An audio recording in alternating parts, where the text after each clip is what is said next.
It is the 18th of July, 1942, at Leipheim airfield in Bavaria, and the early morning air is still cool enough to carry the smell of dew rising from the surrounding grass. A slender, twin-engined aircraft sits at the end of the runway. Its lines unlike anything test pilot Fritz Wendel has ever flown. Its two cylindrical engine nacelles slung beneath swept wings, rather than housing the great spinning propellers that have defined powered flight for 4 decades.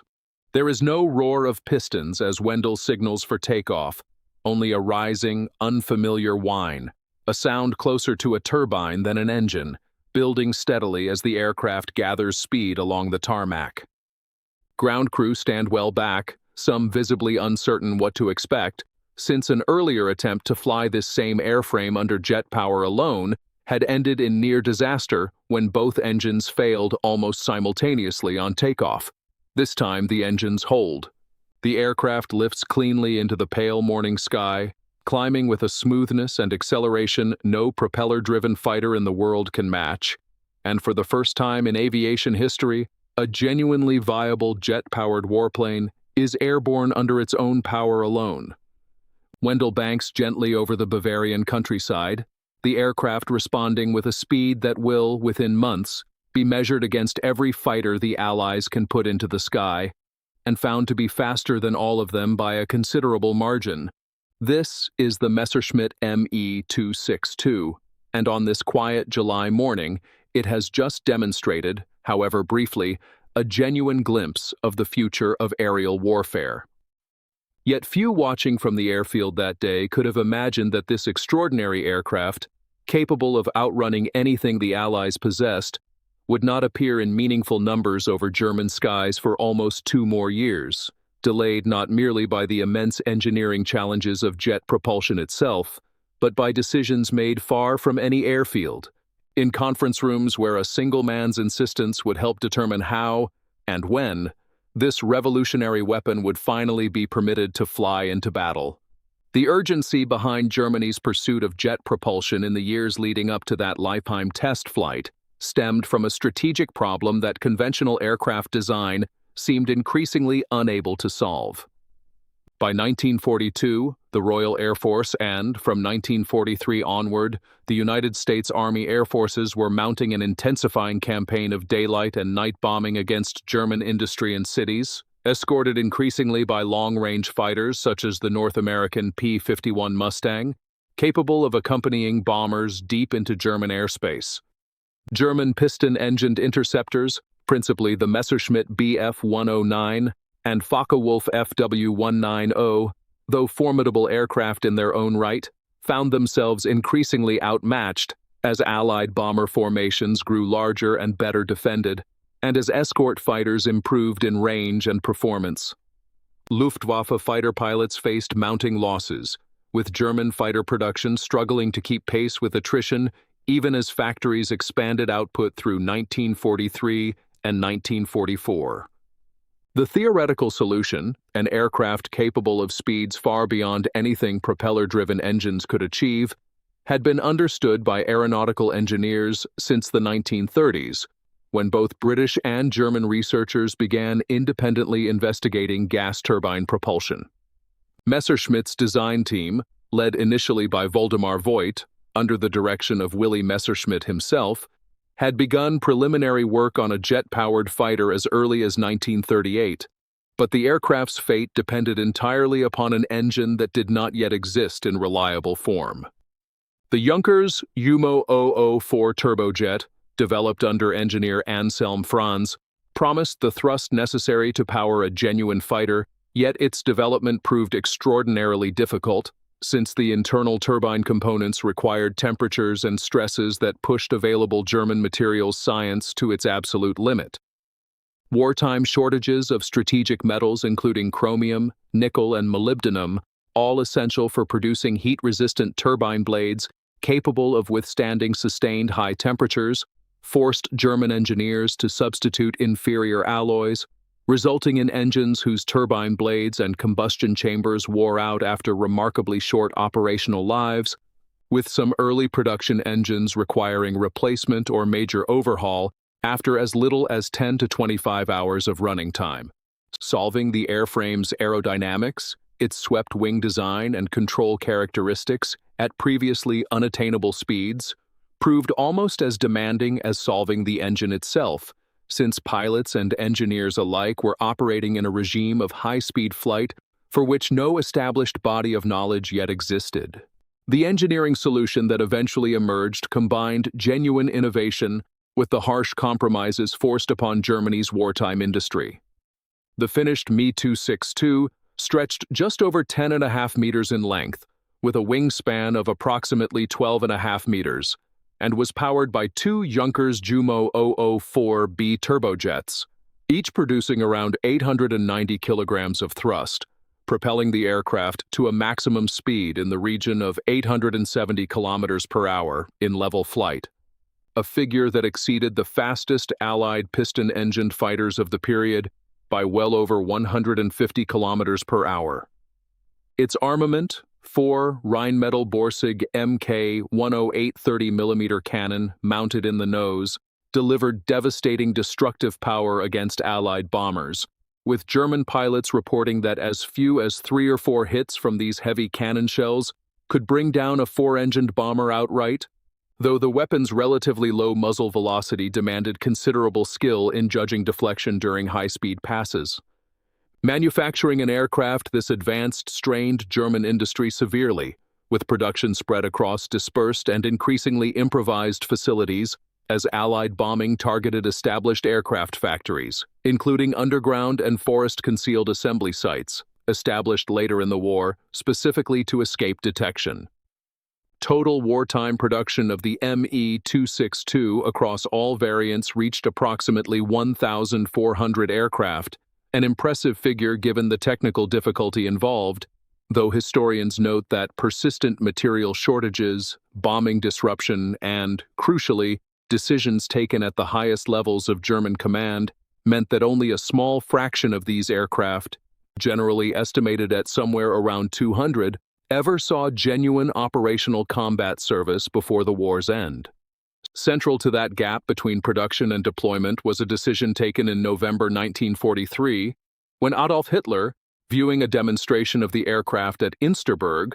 reportedly asked whether the Me 262 could carry bombs, and upon being told that it could be adapted for the purpose, insisted that the aircraft be developed and deployed primarily as a fast bomber, the so-called Blitz bomber, rather than rushed into service as the pure interceptor its designers had always intended.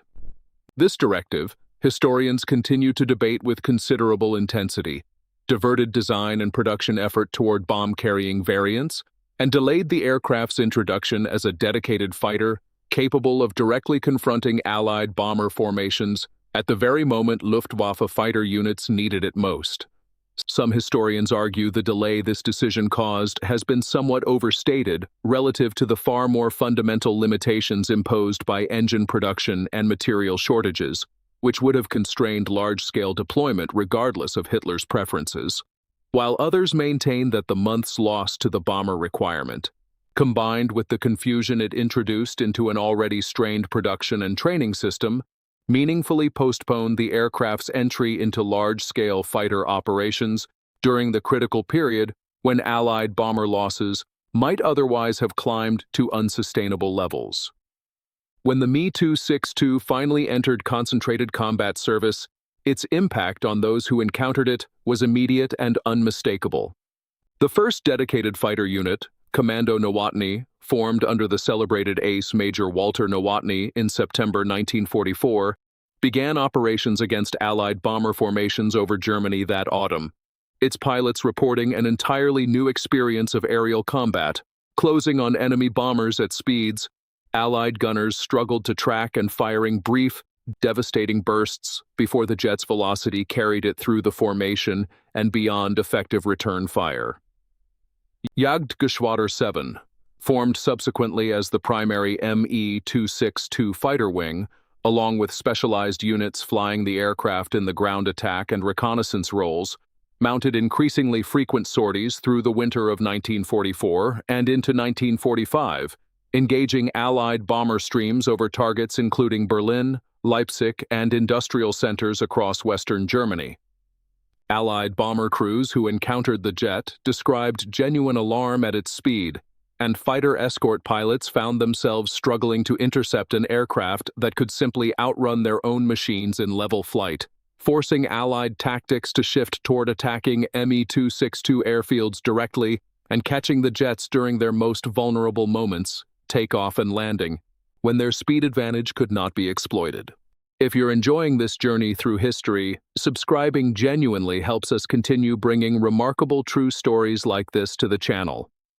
Britain's own jet fighter program offers the most direct point of comparison for the Me-262's wartime story. The Gloucester Meteor first flew in March 1943 and entered Royal Air Force service in July 1944, making it, alongside the Me-262, one of only two jet aircraft to achieve operational combat status during the Second World War. Yet the Meteor's early operational role differed markedly from the Me-262's intended purpose, employed initially against V-1 flying bombs over southern England, rather than in direct fighter combat against enemy aircraft, partly from British caution about risking advanced jet technology falling into German hands should an aircraft be shot down over occupied territory. In terms of raw performance, the two aircraft were broadly comparable, though most assessments credit the Me-262 with a modest speed advantage and superior cannon armament, while the Meteor benefited from more reliable, longer-lived engines thanks to Britain's less constrained access to strategic materials for turbine construction. The United States, by contrast, had no operational jet fighter ready for combat before the war's end. Its own jet programs, including the Bell P-59 era Comet, remaining developmental rather than combat-ready, meaning American bomber crews over Europe faced the Me-262 with no jet counterpart of their own, relying instead on the sheer numerical weight of piston-engined escort fighters and increasingly aggressive attacks on German jet airfields to blunt the new threat.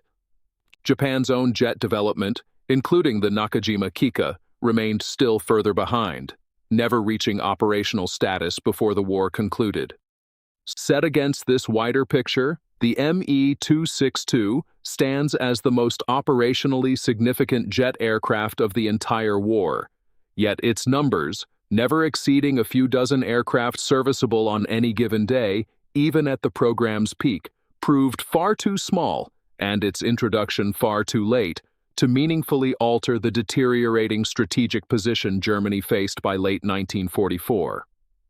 The wider historical significance of the Me-262 extends well beyond the relatively brief and limited combat record it achieved during the war's final year.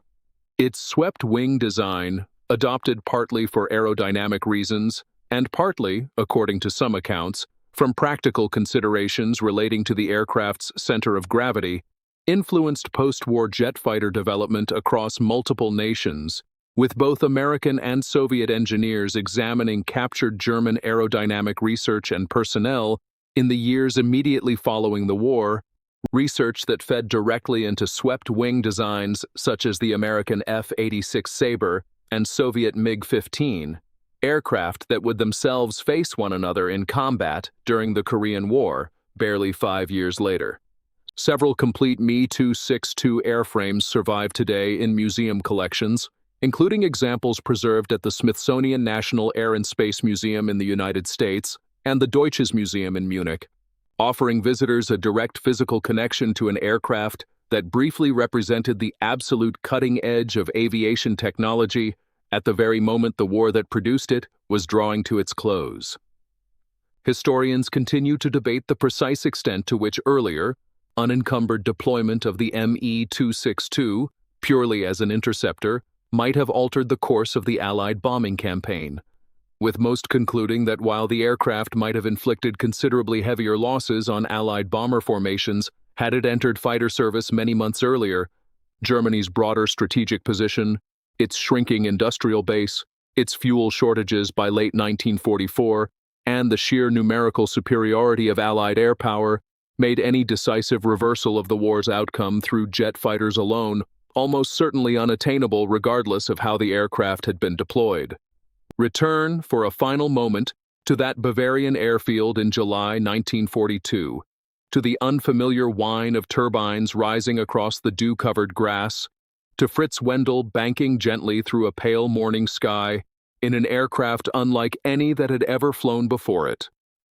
What that flight represented was not simply a technical achievement, remarkable though the engineering behind it undoubtedly was, but a genuine glimpse into the future of powered flight, arriving, as so many of history's most consequential innovations do, at precisely the moment when circumstances would prevent it from fulfilling its full potential.